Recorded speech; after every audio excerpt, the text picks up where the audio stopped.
Correct. Now, let's get into entertainment law, because that can be a sticky subject. Well, I mean, you know, people I think overblow the complexities of entertainment law.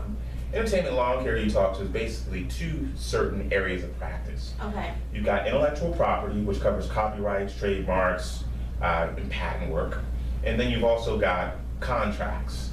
Now, what an entertainment attorney does depends on who you're talking to, but a lot of it is simply negotiating contracts and protecting the intellectual property rights of their clients. Well, let's bring up a subject. We all know about TLC. Now, Mhm. TLC, they did not have an entertainment attorney. Now, see, you're dating yourself. They did not have an entertainment attorney, and they kind of got it handed to them. Mhm. What are some things that you would have seen in that case? You know, Well- you could have pointed out as an attorney, because dealing in the music industry, in the film industry, contracts are essential. I mean, you have non-disclosure agreements. Let's break down why.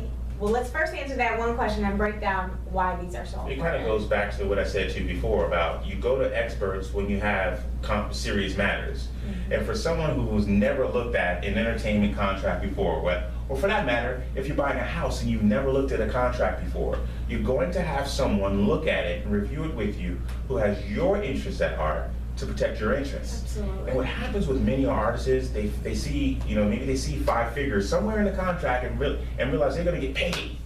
Yay, I'm getting some money, but they don't understand the conditions, And how you're doing it. the conditions that are subsequent, or the conditions that are precedent or prior to them actually being able to get their hands on those funds.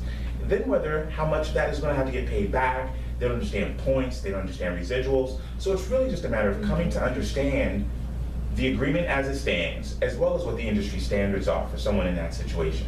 Now today, you talked about TLC. Today the music game is totally different than it was before.